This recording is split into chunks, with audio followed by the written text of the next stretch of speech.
사랑하는 기쁨의 교회 성도 여러분, 안녕하세요. 오늘은 다 같이 예레미야 20장 말씀을 함께 묵상하도록 하겠습니다. 제가 1절부터 9절까지의 말씀을 읽겠습니다.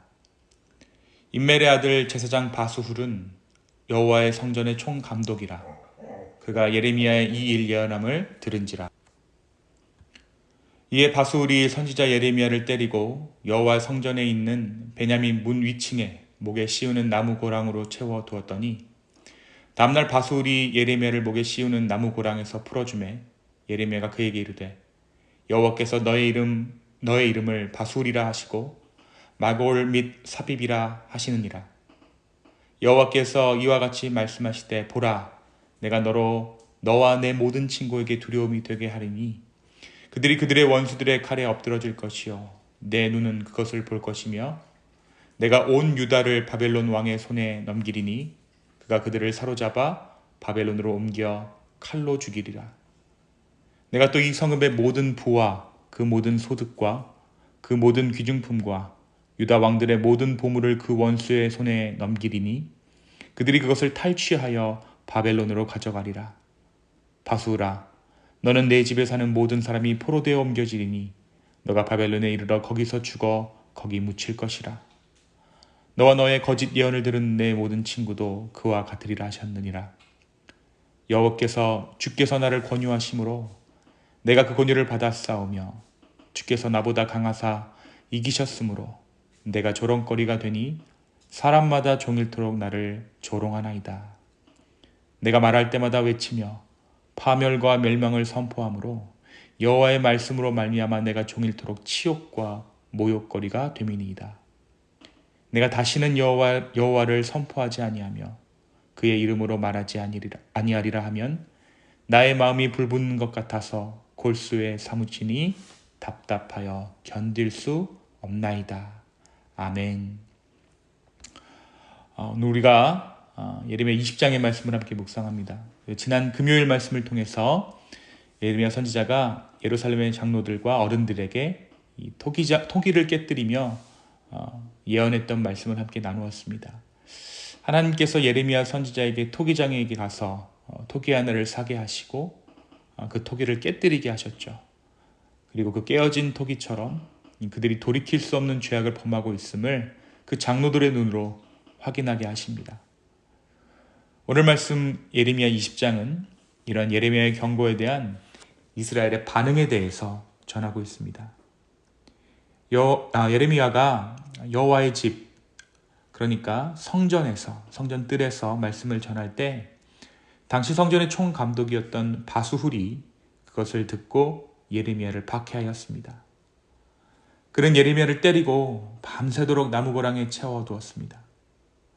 성전 총감독이란 성전 내의 질서를 관장하고 성전에 해악을 끼친 사람들을 징벌하는 직책의 수장입니다. 이 성전의 총감독이었던 바수훌이 예레미야를 묶고 때린 것은 예레미야가 성전 뜰에서 선포한 예언 사역이 민심을 혼란하게 했고 성전 질서를 어지럽혔다라고 여겼기 때문입니다.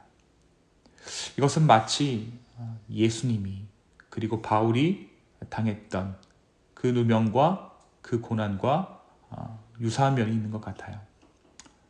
예레미야 선지자는 왕을 비롯해서 여러 지도자들과 백성들이 보는 앞에서 그 토기를 깨뜨리며 사람이 한번 깨뜨리면 다시 주워 붙일 수 없는 토기장의 이 그릇처럼 이 백성과 이 상을 박살내겠다.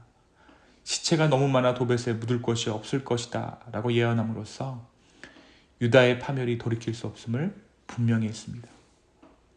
그리고 다시 성전뜰에서 이 성전이 이방 바벨론에게 정복되고 무너질 것을 선포하는 예레미야에게 바수훌은 성전에 해악을 끼치는 인물로 그를 보았던 것이죠.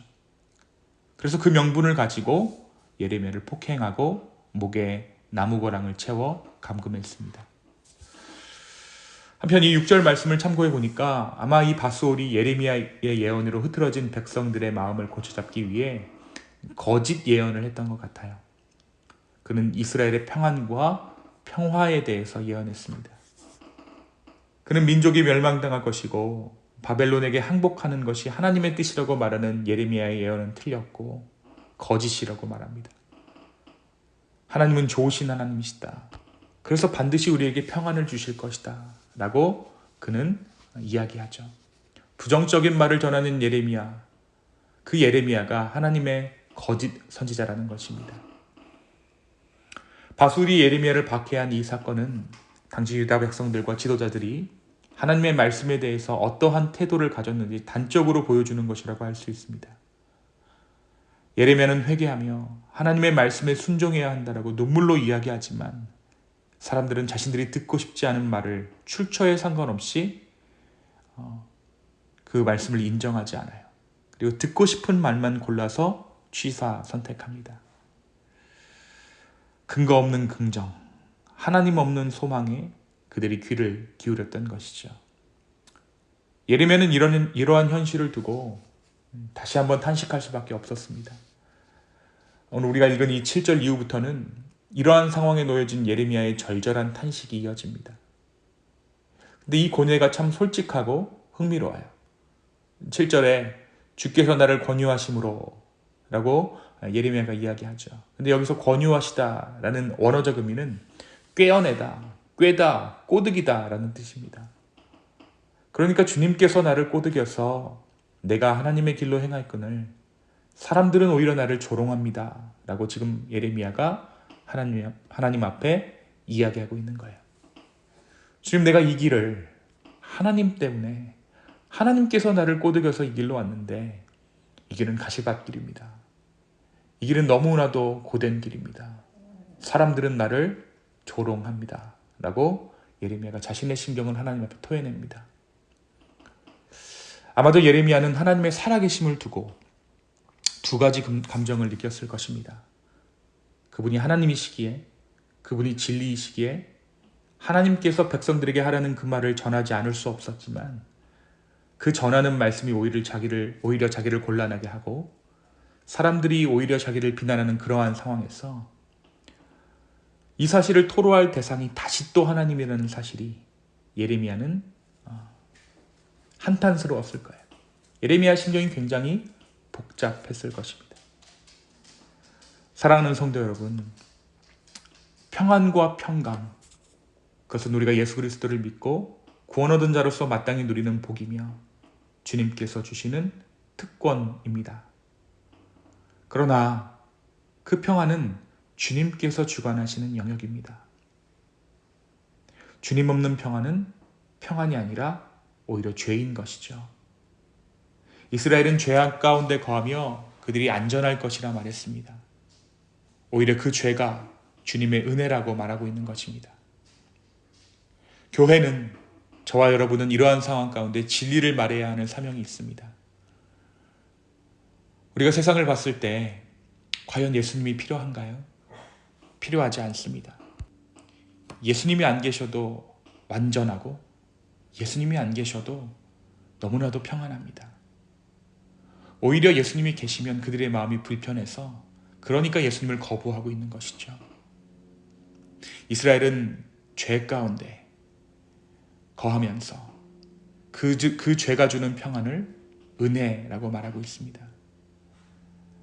어떻게 보면 예수 그리스도의 진리는 불편한 진실과도 같은 것이죠. 그러나 우리는 이 진리를 전해야 합니다. 이 진리를 전할 때 우리의 마음은 답답할 수밖에 없을 거예요. 누가 그 말을 듣는다고 우리는 또 이 말을 해야 하나? 누가 요즘에 교회에 나간다고 교회 나가자는 얘기를 해야 하나? 하나님 때문에 마음이 답답한데 하나님께 이 사실을 고해야 했던 예레미야 선지자의 오늘 상황처럼 우리 또한 이러한 불편한 진실 가운데 끼어 있습니다.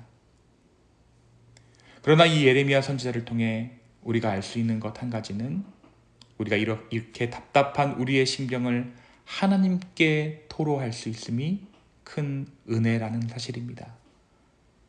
육신을 입은 내 몸이, 내 삶이 나를 만드신 하나님을 증거하고 있는데 우리가 어떻게 그 하나님을 부정할 수 있겠습니까?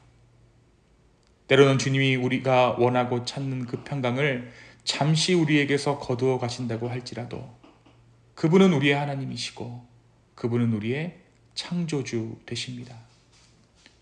우리가 그 사실을 인정할 때, 그 불편한 진실을 인정할 때, 우리는 오랫동안 갚지 못할 빚을 지고도 그 빚을 갚지 않고 불편해는 하지만 그 불편한 감정을 미뤄둔 채 버는 돈으로 살아가는 그러한 삶에서 벗어날 수 있을 것입니다. 외면해버린 불편한 진실, 그것을 우리가 마주하는 것이 바로 신앙의 힘이요 신앙의 목적입니다. 그리고 그 진실을 주님께서 우리로 하여금 마주하게 하시는 이유는 그 문제를 해결하고 우리가 만들어낸 평안이 아닌 주님께서 주시는 평안으로 우리의 삶을 채우고자 하심을 믿습니다. 오늘 하루 주님 주시는 평안, 이 진정한 평안 가운데로 들어가는 저와 여러분 되기를 예수님의 이름으로 축원합니다. 이 시간 함께 기도하겠습니다. 주님, 때로는 주님을 믿는 것이 불편하고 곤란하고 난처할 때가 있습니다. 도망가고 싶고 어떻게 하면 이 위기를 모면할까, 우리의 마음 가운데 그러한 고민이 들 때가 있습니다. 그러나 주님, 우리가 예수 그리스도의 그 진리를 붙잡고 견디게 하여 주십시오. 불편한 진실을 외면하지 않고 우리로 하여금 당면하게 하여 주시고 목도하게 하여 주시고 맞서게 하여 주시옵소서. 주님, 우리가 용기가 없고 우리가 너무나도 부족합니다. 주여 우리를 긍휼히 여겨 주시옵소서. 감사합니다. 이 모든 말씀 살아서 역사하시는 예수님의 이름으로 기도하였습니다. 아멘.